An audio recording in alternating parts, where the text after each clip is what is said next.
नमस्कार मित्रों, ज्योतिष मंत्रा चैनल पे आप सभी दर्शकों का हार्दिक स्वागत है। आज की हमारी चर्चा का विषय है कि किसी व्यक्ति की कुंडली में वे कौन से योग होते हैं जो उसे सफलता के शिखर तक ले जा सकते हैं। किसी कंपनी में उच्च पद की प्राप्ति करा सकते हैं, किसी कंपनी का सीईओ बना सकते हैं, उच्च अधिकारी बना सकते हैं, आईएएस ऑफिसर बना सकते हैं। आपने ठीक समझा, आज हम जन्म पत्री में राजयोग का निर्माण कैसे होता है इसके बारे में चर्चा करने वाले हैं। तो चर्चा को आगे बढ़ाने से पहले हमें कुछ पाठ जो हमने पहले पढ़े उनकी पुनरावृत्ति कर लेना आवश्यक है। ग्रहों की दृष्टि के बारे में हम पहले अध्ययन करेंगे। ग्रहों की दृष्टि, प्रत्येक ग्रह की अपने से सातवें भाव पर पूर्ण दृष्टि होती है। प्रत्येक ग्रह अपने से सातवें भाव को पूर्ण दृष्टि से देखता है। इसके अतिरिक्त मंगल अपने से चौथे तथा आठवें भाव को पूर्ण दृष्टि से देखता है। गुरु अपने से पंचम तथा नवम भाव को पूर्ण दृष्टि से देखता है तथा शनि अपने से तृतीय व दशम भाव को पूर्ण दृष्टि से देखता है। इसके ऊपर हम पहले भी एक वीडियो बना चुके हैं।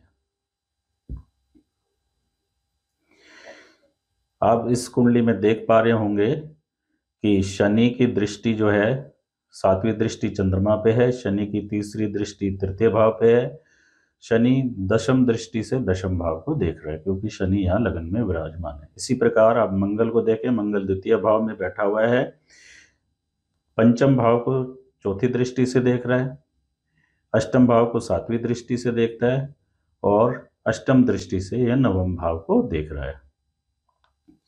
सूर्य और बुध इन दोनों की सातवीं दृष्टि सप्तम भाव और गुरु पे है क्योंकि इनकी एक ही दृष्टि होती है। शुक्र की दृष्टि छठे भाव से शुक्र द्वादश भाव को देख रहा है और केतु ग्रह को देख रहा है। चंद्रमा की सातवीं दृष्टि यहाँ पे शनि पे है और जो गुरु है, गुरु एकादश भाव में है, एकादश भाव से वो तृतीय भाव को पूर्ण दृष्टि से देखता है। पंचम भाव और पंचम भाव में बैठे हुए सूर्य बुध को पूर्ण दृष्टि से देख रहा है और सप्तम भाव में बैठे हुए चंद्रमा और सप्तम भाव को पूर्ण दृष्टि से देख रहा है। अब हम चर्चा करेंगे ग्रहों के बीच बनने वाले संबंध। ग्रहों के बीच चार प्रकार से संबंध बनते हैं। राशि परिवर्तन संबंध, यह सबसे उत्तम दर्जे का संबंध होता है। इसके बाद है परस्पर दृष्टि संबंध, एकतर दृष्टि संबंध और युति संबंध। तो आइए इनको हम समझने का प्रयास करते हैं।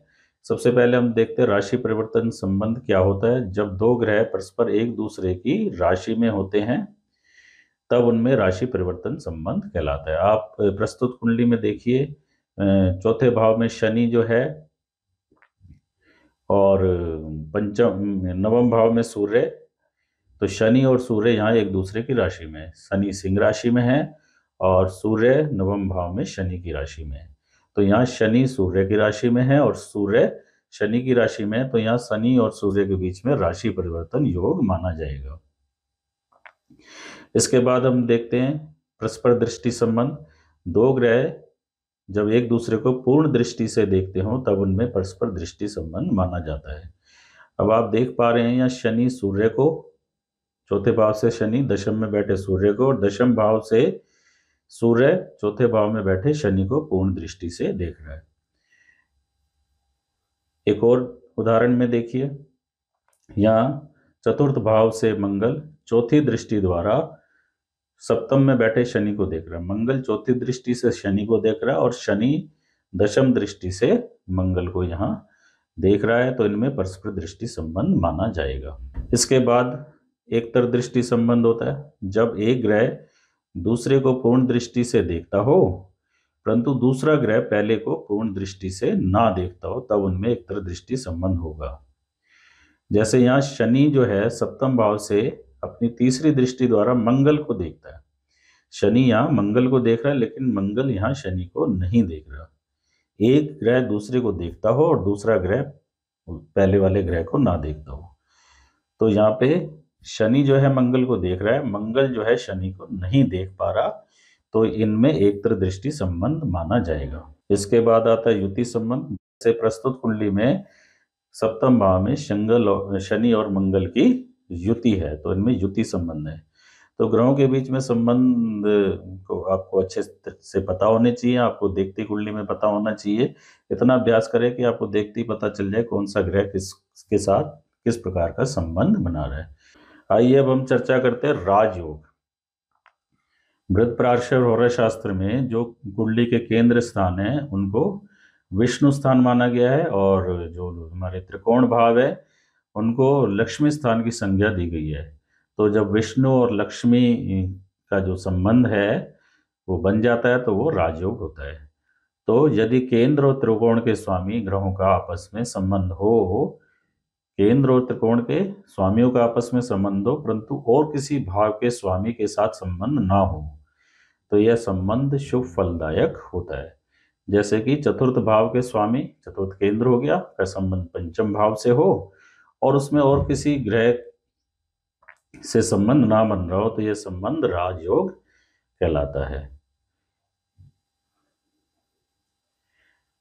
बलि केंद्रेश मैंने बताया था जब हमने लग्नानुसार शुभ और अशुभ का निर्णय किया था, तो उसमें हमने बलि केंद्रेश मतलब लगन से बलि चतुर्थ, चतुर्थ से बलि सप्तम, सप्तम से बलि दशम केंद्र होता है। बलि केंद्रेश का मतलब दशमेश और बलि त्रिकोणेश का मतलब नवमेश। बलि केंद्रेश यानी कि दशमेश और बलि त्रिकोणेश यानी कि नवमेश यदि स्वयं दोषयुक्त भी हों तो उनका संबंध योग कारक ही होता है। अभी हमने पिछले उसमें पढ़ा है कि केंद्र और त्रिकोण के स्वामियों का संबंध हो परंतु वो और किसी ग्रह से संबंधित ना हो, तो वो संबंध जो है राजयोग होता है। अब हम यहाँ चर्चा कर रहे हैं कि बलि केंद्रेश और बलि त्रिकोणेश यानी कि नवमेश और दशमेश का यदि संबंध हो और दोषयुक्त भी हों ऐसे नवमेश और दशमेश, तो भी यह संबंध राजयोग कहलाएगा। अब ये दोष क्या है? केंद्र के स्वामी यदि 3, 6, 8, 11 के भी स्वामी हो,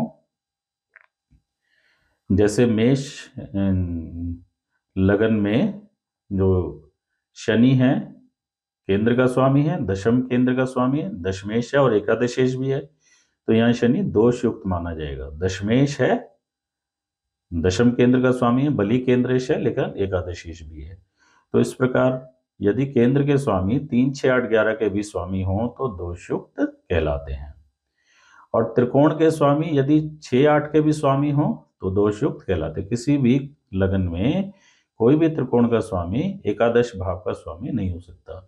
तो दोषयुक्त क्या है? केंद्र के स्वामी यदि 3, 6, 8, 11 के भी स्वामी हों तो दोषयुक्त कहलाते हैं। त्रिकोण के स्वामी यदि 6, 8 के भी स्वामी हों तो भी दोषयुक्त कहलाते हैं। तो कहने का मतलब यहाँ है बलि केंद्रेश और बलि त्रिकोणेश यानी कि नवमेश और दशमेश यदि स्वयं दोष युक्त भी हों तो भी राजयोग जैसा ही शुभ फल देते हैं। इसे हम धर्माधिपति कर्माधिपति योग भी कह सकते हैं। इसके बाद नवम और दशम भाव के स्वामियों द्वारा विशेष राजयोग, और भी पीछे हमने यही पढ़ा, नवमेश और दशमेश धर्माधिपति कर्माधिपति योग। तो ये निम्नलिखित 3 योग हैं जो बहुत ही शुभ फलदायक होते हैं। जब नवम भाव का स्वामी दशम में हो और दशम भाव का स्वामी नवम भाव में हो तो राजयोग बनता है। नवमेश और दशमेश में यानी कि राशि परिवर्तन हो, नवमेश दशम में आ जाए, दशमेश नवम में आ जाए।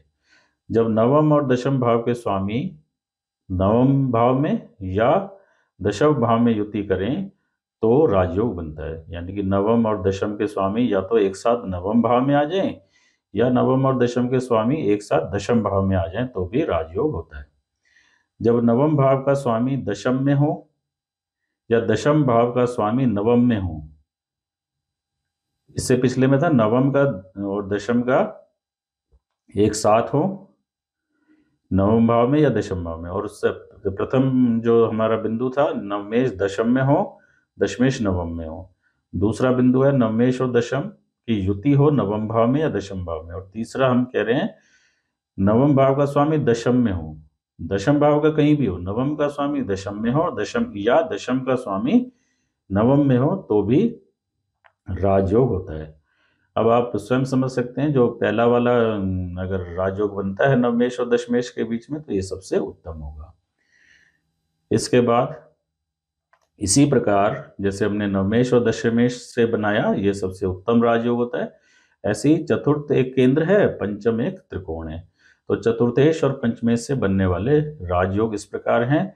चतुर्थेश पंचम में हो तथा पंचमेश चतुर्थ भाव में हो, या दूसरा बिंदु है चतुर्थेश और पंचमेश की युति चतुर्थ या पंचम भाव में हो, चतुर्थेश पंचम में हो या पंचमेश चतुर्थ भाव में हो, तो भी राजयोग बनता है। इसी प्रकार चतुर्थेश केंद्र है, नवमेश त्रिकोण है, तो इनसे भी राजयोग बनेगा। चतुर्थेश और नवमेश से बनने वाले राजयोग तीन प्रकार से बन सकते हैं। पहला है चतुर्थेश नवम में हो, या चतुर्थेश नवम भाव में हो और नवमेश चतुर्थ भाव में हो। दूसरा, चतुर्थेश और नवमेश की युति चतुर्थ या नवम भाव में हो, चौथे या नौवें भाव में इन दोनों की युति हो, या चतुर्थेश नवम में या नवमेश चतुर्थ भाव में। अब सप्तम भी केंद्र है और पंचम त्रिकोण है, तो इनकी उससे भी राजयोग बनेगा। तो इनसे बनने वाले राजयोग देखते हैं। सप्तमेश पंचम भाव में और पंचमेश सप्तम भाव में। सप्तमेश और पंचमेश की युति सप्तम या पंचम भाव में। सप्तमेश पंचम में या पंचमेश सप्तम में हो तो भी राजयोग बनता है। अब सप्तम केंद्र है, नवमेश त्रिकोण है। सप्तमेश और नवमेश से बनने वाले राजयोग सप्तमेश नवम भाव में और नवमेश सप्तम भाव में। सप्तमेश और नवमेश की युति सप्तम या नवम भाव में हो, सप्तमेश नवम में या नवमेश सप्तम में हो तो भी राजयोग कारक होते हैं। और हम इसके बाद सप्तम के बाद दशम केंद्र है, और दशमेश और नवमेश के बारे में हम पहले से ही पढ़ चुके हैं। दशमेश और पंचम से बनने वाले राजयोग दशमेश पंचम भाव में और पंचमेश दशम भाव में। दशमेश और पंचमेश की युति दशम या पंचम भाव में, दशमेश पंचम में या पंचमेश दशम भाव में हो तो भी राजयोग कारक होता है। नवमेश और दशमेश से बनने वाले राजयोग हम पहले ही पढ़ चुके हैं। जब किसी केंद्र के स्वामी का संबंध बलि केंद्रेश से या केंद्रेश का संबंध बलि त्रिकोणेश से हो तो एक बहुत ही शुभ और बलि राजयोग बनता है। अभी हमने धर्माधिपति कर्माधिपति योग यानी कि नवमेश और दशमेश के या राजयोग के बारे में पढ़ा। यहाँ दोनों ही बलि हैं। केंद्रेश में सबसे बलि केंद्र दशम और त्रिकोणेश में सबसे बलि त्रिकोण नवम भाव होता है। इसके अलावा भी यदि किसी त्रिकोण भाव के स्वामी का संबंध बलि केंद्रेश से हो, यानी कि पंचम त्रिकोण हो गया और तो बलि केंद्रेश दशम हो गया, तो पंचमेश का दशमेश से संबंध, पंचम त्रिकोण है और दशमेश बलि केंद्रेश है, नवमेश का दशमेश से संबंध। इसी प्रकार केंद्र भाव के स्वामी का संबंध बलि त्रिकोणेश से हो, यानी कि लग्नेश केंद्र हो गया और बलि त्रिकोणेश नवम हो गया। लग्नेश का नवम भाव से नवमेश से, चतुर्थेश का संबंध बलि त्रिकोणेश नवम भाव के स्वामी से, तो लग्नेश का नवमेश से, चतुर्थेश का नवमेश से, सप्तमेश का नवमेश से, दशमेश का नवमेश से, तो बहुत ही उत्तम संबंध हो ही जाएगा। केंद्र और त्रिकोण के स्वामियों का संबंध राजयोग कारक होता है, ये हम पढ़ चुके हैं। दो योग कारक ग्रहों के दिशा के बीच किसी असंबंधी शुभ ग्रह की दशा भी शुभ फलदायक होती है। जब किसी कुंडली में दो ग्रह राजयोग कारक हों तो उन राजयोग कारक ग्रहों से जो संबंध नहीं बना रहा, संबंध चार प्रकार के बताए। मान लीजिए किसी कुंडली में शनि और बुध योग कारक है और शनि की महादशा चल रही है, तो शनि से जो कोई ग्रह शुभ ग्रह कोई संबंध नहीं भी बना रहा हो, कोई शुभ ग्रह शनि से संबंध ना भी बना रहा हो, तो शनि की महादशा में शनि और बुध के बीच में किसी शुभ ग्रह की अंतर्दशा आती है तो वो भी राजयोग कारक होगी। इसको हम बाद में विस्तार से आगे विंशोत्तरी दशा के अध्याय में लेंगे। अब यह माना जाता है कि कोई कितना भी पापी क्यों ना हो, कितना भी दुष्ट क्यों ना हो, साधुओं की संगति में रहेगा तो वो भी सुधर सकता है। यदि पाप ग्रहों का संबंध योग कारक ग्रहों के साथ हो, या पाप ग्रह और पुण्य शुभ ग्रह जो लिए लग्नानुसार लिए गए, यदि पाप ग्रहों का संबंध योग कारक ग्रहों के साथ हो तो उन पाप ग्रहों की अंतर्दशा भी शुभ फलदायक ही होती है। खास तौर से यदि किसी भी पाप ग्रह का संबंध नवमेश से हो जाए और दशमेश से हो जाए एक साथ, यदि किसी भी पाप ग्रह का जैसे कि अष्टमेश का संबंध नवमेश और दशमेश से हो जाए तो दो दो शुभ संबंध के कारण अष्टमेश की दशा भी शुभ ही जाएगी। तो यहाँ पे यही बताया गया है, यदि पाप ग्रहों का संबंध योग कारक ग्रहों के साथ हो तो उन पाप ग्रहों की अंतर्दशा भी शुभ फलदायक होती है। जब कोई एक ही ग्रह केंद्र व त्रिकोण का स्वामी हो तो उसे योग कारक कहते हैं। यदि इस योग कारक ग्रह का संबंध अन्य त्रिकोण के स्वामी के साथ हो जाए तो अति शुभ फलदायक। जब कोई एक ही ग्रह जैसे कि कर्क लगन में जो मंगल है वो पंचमेश और दशमेश होने के कारण योग कारक हो जाएगा। सिंह लगन में चतुर्थेश और नवमेश होने के कारण मंगल योग कारक होता है। और वृष लगन में शनि योग कारक होता है। तुला लगन में भी शनि योग कारक होता है क्योंकि वो केंद्र और त्रिकोण का, तुला लगन में शनि जो है नवमेश और दशमेश हो जाता है तो योग कारक होगा। और इसी प्रकार मकर और कुंभ लगन में शुक्र योग कारक होता है। तो जब एक ही ग्रह केंद्र और त्रिकोण का स्वामी हो तो उसे योग कारक कहते हैं। अब इस योग कारक ग्रह का संबंध किसी अन्य त्रिकोण के स्वामी के साथ हो जाए तो अति शुभ फलदायक होता है क्योंकि शुभता यहाँ पे और बढ़ जाएगी। पहले से ही शुभ है योग कारक और त्रिकोण के स्वामी सदैव शुभ फलदायक माने गए हैं, तो किसी और त्रिकोण के स्वामी के साथ उसका संबंध हो जाए तो अति शुभ फलदायक हो जाता है। अब राहु और केतु की अपनी कोई राशि होती नहीं है, ये जिस भाव में होते हैं उसी के स्वामी माने जाते हैं। तो राहु और केतु यदि केंद्र में होंगे तो केंद्र के स्वामी माने जाएंगे। अब केंद्र और त्रिकोण के स्वामी उसे राजयोग बनता है। तो राहु और केतु यदि केंद्र में त्रिकोण के स्वामियों के साथ हो या त्रिकोण में केंद्र के स्वामियों के साथ हो, क्योंकि त्रिकोण में है तो ये त्रिकोणेश बन जाएंगे, तो इनका संबंध केंद्र के स्वामियों के साथ होगा तो राजयोग कारक माने जाएगा। तो राहु और केतु यदि केंद्र में त्रिकोण के स्वामियों के साथ हों या त्रिकोण में केंद्र के स्वामियों के साथ हों तो योग कारक होते हैं। यदि नवमेश और दशमेश अष्टमेश या एकादशेश भी हैं तो ऐसे नवमेश और दशमेश का इस संबंध से राजयोग नहीं होता। हमने पहले कहा था कि यदि केंद्र और त्रिकोण के स्वामी दोष युक्त भी हों तो भी राजयोग होता है, लेकिन यहाँ इसका एक अपवाद बताया गया है कि यदि नवमेश और दशमेश अष्टमेश या एकादशेश भी हों, यहाँ 3 और 6 को नहीं माना। वहां हमने कहा था यदि नवमेश और दशमेश 3 और 6 के स्वामी हों, दोषयुक्त हों तो तब भी राजयोग होता है। लेकिन इसका एक अपवाद है, यदि नवमेश और दशमेश अष्टमेश और एकादशेश भी हों तो ऐसे नवमेश और दशमेश के संबंध से राजयोग नहीं होता। यह सिर्फ 2 लग्नों में हो सकता है। मेष लगन में शनि जो है दशमेश है और एकादशेश भी है। मेष लगन में शनि दशमेश होने के साथ एकादशेश भी है, तो शनि यहाँ पे दशमेश हो गया और जो गुरु है वो नवमेश हो गया। तो यहाँ गुरु और शनि की जो संबंध है वो योग कारक नहीं माना जाएगा। गुरु और शनि का संबंध यहाँ नवमेश और दशमेश का संबंध हो गया, लेकिन यहाँ दशमेश जो है एकादशेश भी है।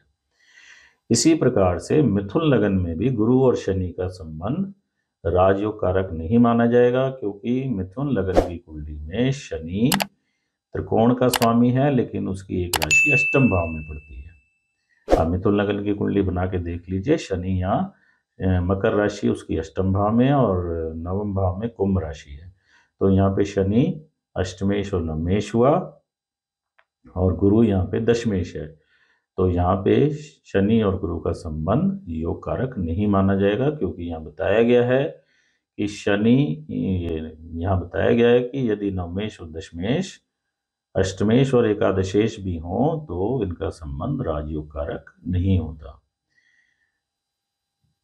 लेकिन प्रायः यह अनुभव में आया है कि यह भी राजयोग का फल तो नहीं देता लेकिन शुभ फल देता है। तो जब केंद्र और त्रिकोण दोनों भाव के स्वामियों का संबंध हो तो हमारे अनुभव में यह आया है कि राजयोग तो बनता है, और उत्तम राजयोग तभी बनता है जब दोनों दोषयुक्त ना हो। जब दोनों में से एक दोष युक्त है तो राजयोग का फल मिलता है, और जब दोनों ही दोष युक्त है तो वो राजयोग भंग ही हो जाता है। आज हमने चर्चा की कि किसी कुंडली में राजयोग कैसे बनते हैं। आने वाले वीडियो में हम राजयोग के उदाहरण लेंगे। प्रसिद्ध व्यक्तियों की कुंडली में पहले हम देखेंगे कि किस प्रकार से राजयोग बनते हैं। उससे आपको पता लगेगा कि जो बहुत उच्च पद पे व्यक्ति हैं या फेमस पर्सनैलिटी हैं, उनकी पत्री में कितने अच्छे राजयोग बन रहे हैं। तो राजयोग के बारे में हम अगले वीडियो में उदाहरण समेत चर्चा करेंगे। आशा करते हैं आपको हमारा ये वीडियो पसंद आया होगा। अगर आपको ये वीडियो पसंद आया तो इसे लाइक ज़रूर करें, इस चैनल को सब्सक्राइब करें और बेल आइकॉन को प्रेस करना ना भूलें, जिससे आपके पास लेटेस्ट वीडियो की जानकारी आती रहे।